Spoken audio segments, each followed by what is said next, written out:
Remember when Canadian malls had their own heartbeat? The jingle of consumers distributing's order bell, the crinkle of a Zellers bag, that buttery popcorn smell hitting you the moment you walked into Jumbo Video on Friday night? These weren't just stores, they were Saturday morning destinations, back-to-school rituals, and the backdrop to countless family errands that somehow felt like adventures.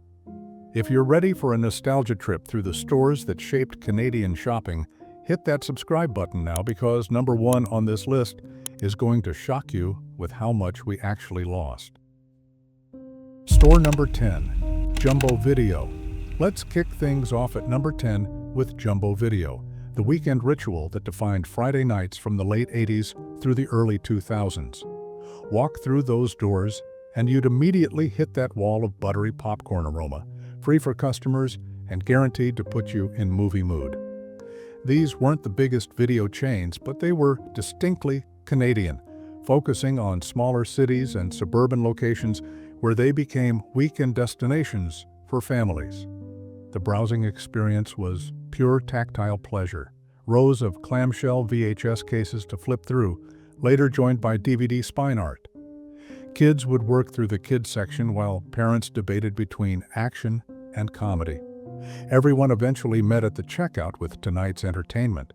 The selection leaned toward crowd pleasers and new releases with staff who actually watched movies and could recommend something perfect for your Saturday night. New Release Tuesdays brought lineups of people hoping to snag the latest blockbuster before someone else did.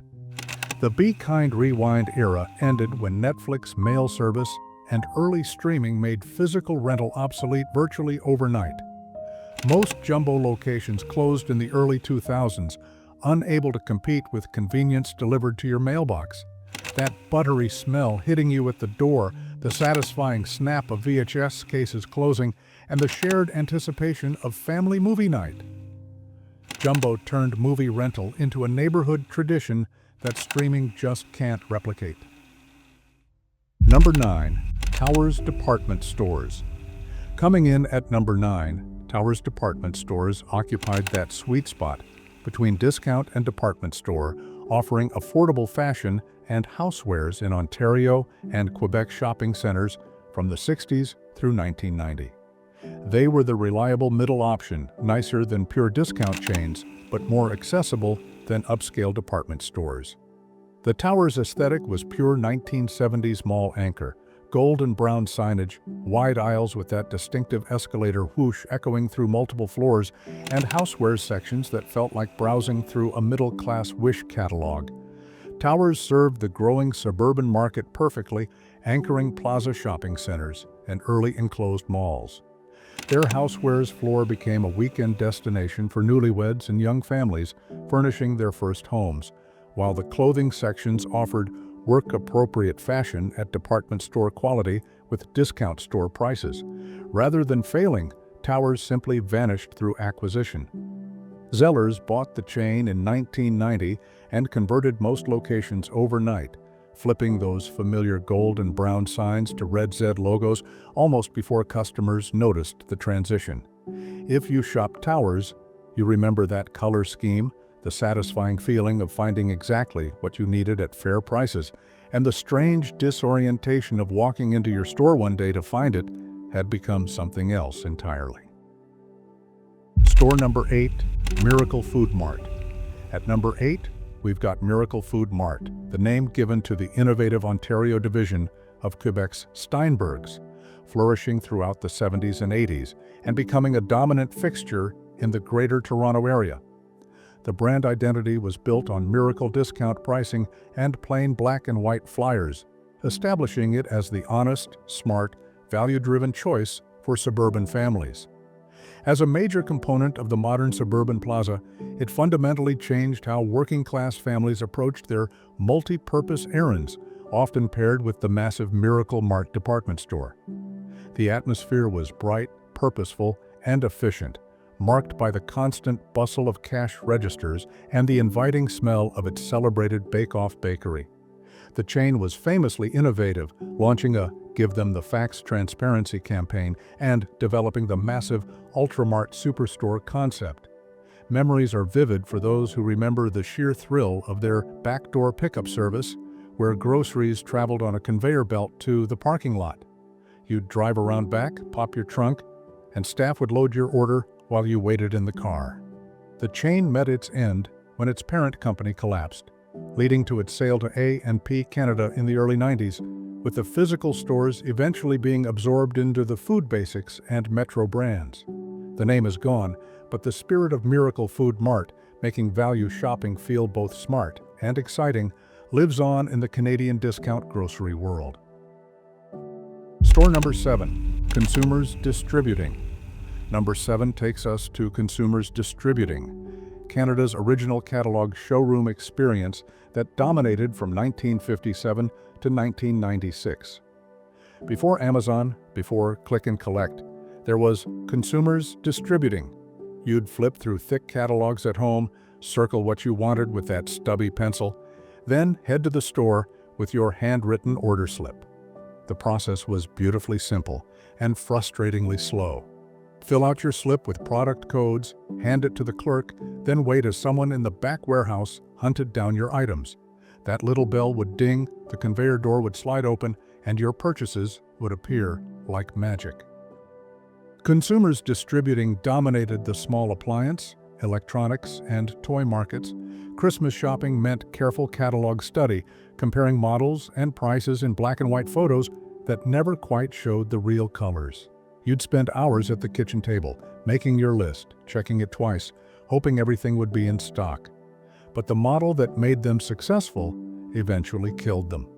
Chronic stockouts frustrated customers who'd drive across town only to hear, "We're out of that."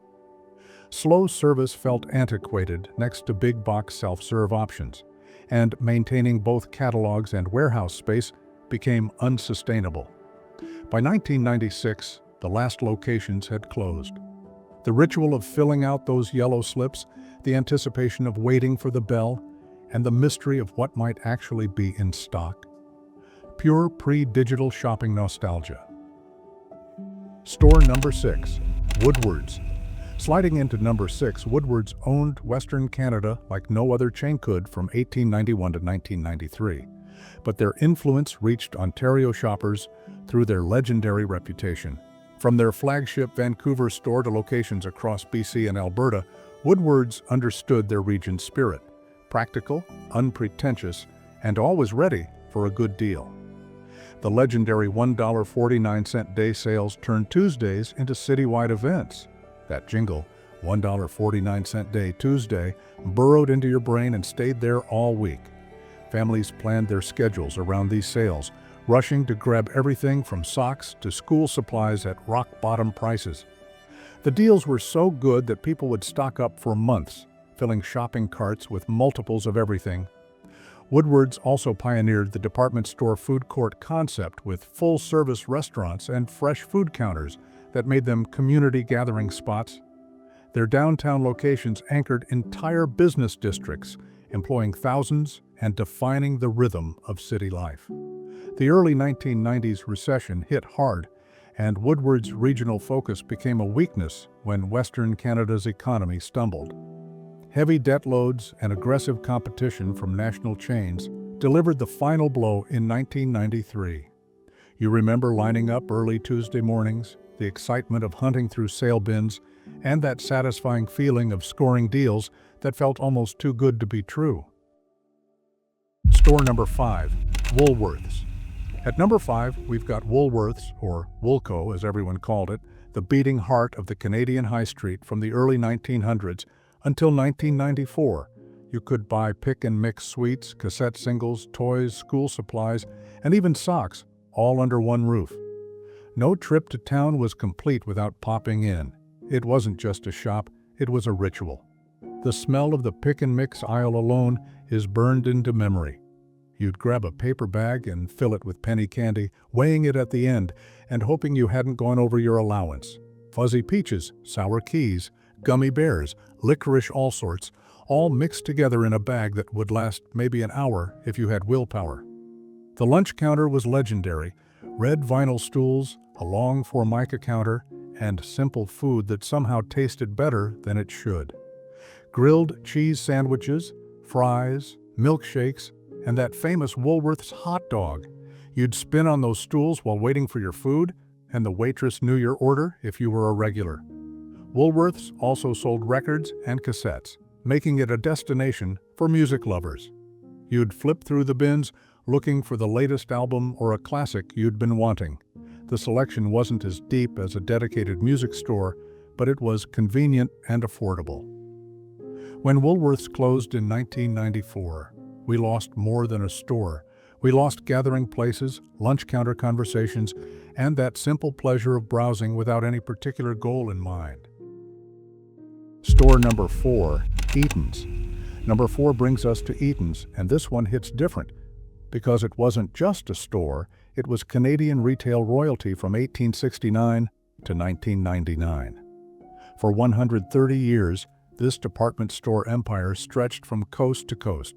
Starting as Timothy Eaton's humble dry goods shop in Toronto, the Eaton's catalog became Canada's wish book, reaching remote farms and northern towns where the nearest competitor was hundreds of miles away.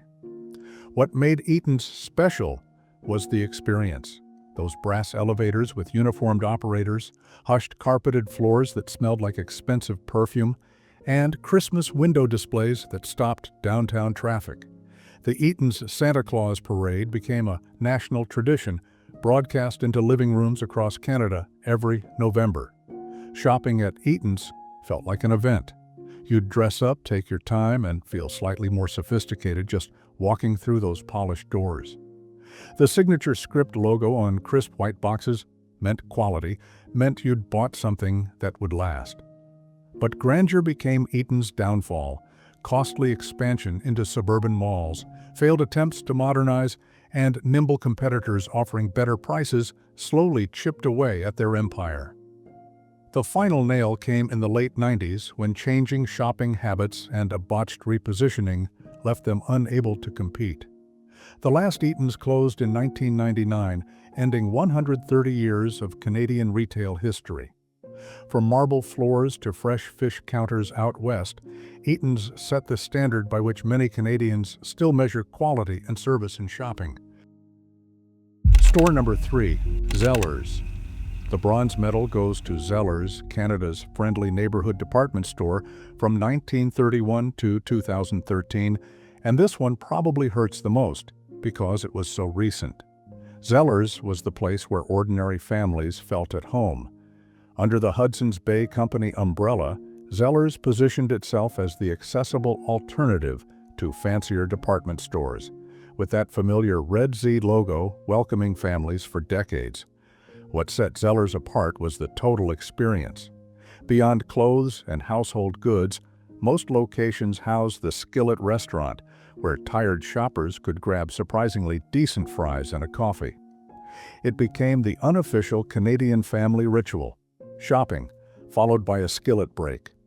Those red plastic carts, the reliable selection of everything you actually needed, and hot fries at the skillet after successfully finding winter boots that fit. Pure Canadian retail comfort. Zellers mastered the art of being everywhere without being overwhelming. They anchored smaller malls and plaza locations, making them the go-to for back-to-school shopping, last-minute gifts, and those random household items you suddenly needed. The end came swiftly in 2011 when parent company HBC sold most Zellers leases to Target's failed Canadian expansion. By 2013, most locations had closed, though small shop-in-shop revivals have appeared inside some Bay stores. The loss of Zellers hit hard because it represented affordable, reliable shopping that served regular Canadian families without pretension or judgment. Store number 2, Consumers Gas Appliance Showrooms. Coming in at number 2, and this might surprise you, but Consumers Gas Appliance Showrooms were fixtures in Ontario communities from the 1950s through the 1990s. These weren't just stores, they were educational centers where families learned about modern appliances and home heating. Located in most Ontario cities and towns, these showrooms displayed the latest in gas stoves, dryers, water heaters, and furnaces. What made them special was the service. Knowledgeable staff would explain how everything worked, help you calculate energy savings, and arrange professional installation. They offered financing when appliances were major purchases that families saved for. The showrooms also hosted cooking classes and home economics demonstrations, teaching people how to use their new appliances effectively. Your mom might attend a cooking class to learn new recipes or techniques, making it a community gathering spot. As natural gas became standard in Ontario homes through the 60s and 70s, these showrooms were where families made the transition from electric or oil.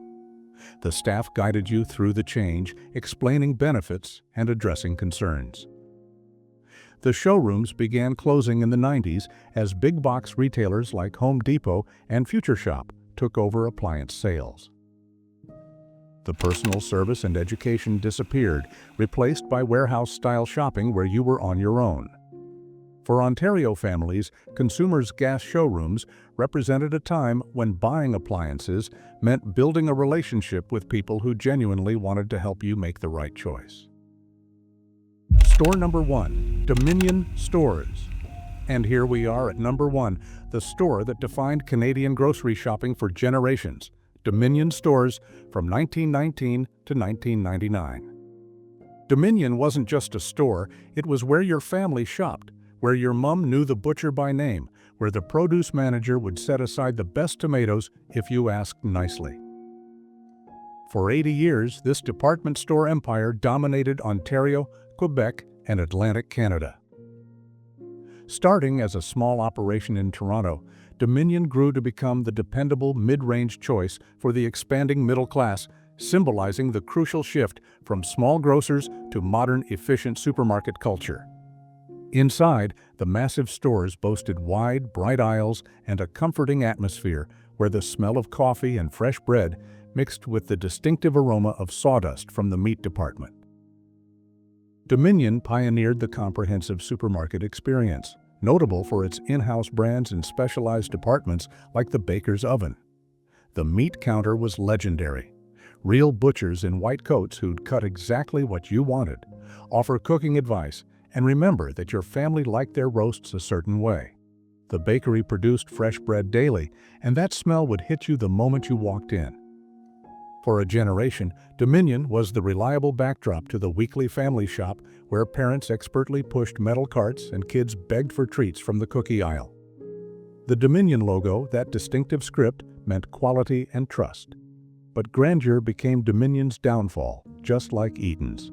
Costly expansion into suburban malls, failed attempts to modernize, and nimble competitors offering better prices slowly chipped away at their empire. The final nail came in the 1980s when changing shopping habits left them unable to compete. The chain was dismantled by its corporate owners, with most prime Ontario locations sold to A&P Canada, which later became Metro.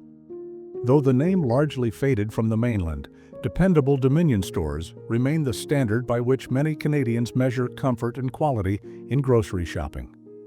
What made Dominion number 1 isn't just that it was a great store, it's that it represented a way of shopping, a way of connecting with your community that's been completely lost. The butcher who knew your family, the baker who'd save you a fresh loaf, the cashier who'd ask about your kids by name, that's what we lost when Dominion disappeared. There you have it, 10 vanished stores that shaped how Canadians shopped, where we gathered, and what made our neighborhoods feel distinctly Canadian. From coast to coast, department store giants to your local video shop, each one tells a story of changing times. Which one hits your nostalgia button hardest? Was it Zellers Skillet fries, Consumers Distributing's order bell, or Dominion's sawdust-covered meat department? Drop your memories in the comments below. And if you enjoyed discovering these forgotten Canadian retail icons, hit that subscribe button and ring the notification bell so you don't miss future explorations of Canadian history and heritage.